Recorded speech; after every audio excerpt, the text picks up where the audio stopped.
Hello, assalamualaikum. Nakikita niyo naman na merong dalawang manok na headless sexing chicken na nagsuswimming sa aking kaldero.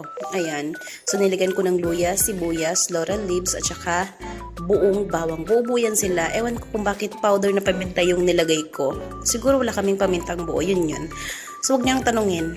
Anyway, pagkatapos ko siyang i-boiled, naggisa na ako ng sibuyas at saka bawang. Gisahin nyo lang yan bawang hanggang sa mag-translucent yung color niya. Ganun, or golden brown. Pero hindi naman siya golden. So, yun lang, mag-translucent or hanggang sa masunog yung sibuyas. At dahil maparaan akong OFW, ayan, yung mga buto-buto na nagaling sa chicken, ay nilagay ko sa isang kawali at pakukulan ko siya hanggang sa makuha lang yung katas niya. Gagawin ko kasi siyang arroz caldo. Arroz caldo ba? Or parang lugaw na minadali. Parang ganun. Basta, ayoko na mag-isip dahil alam mo, pagod na yung utak ko mag-isip. At dahil nga sa tatanga-tanga ako, ayun, nasunog yung sibuyas. Hindi na siya golden brown. Kasing itim na siya ng budhi ng kapitbahay, yung chismosa. Charot. So, ayun na, huwag nyo nang pansin yung karahay namin kasi panahon pa yun ng kopong-kopong na una pa yun sa mga chismosa. At ayun na nga, nilagay ko na yung shredded chicken. At ang hirap nga naman mag-vlog ng mag-isa. So, ayun.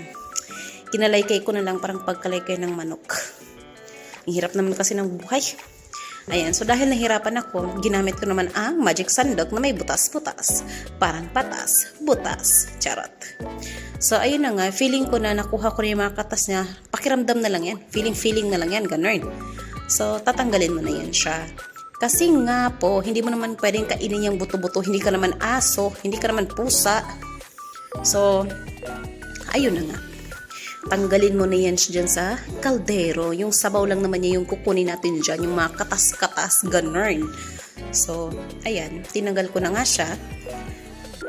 Ay nako, ang hirap mag-voice over pero kailangan. At nakita mo naman yung luya.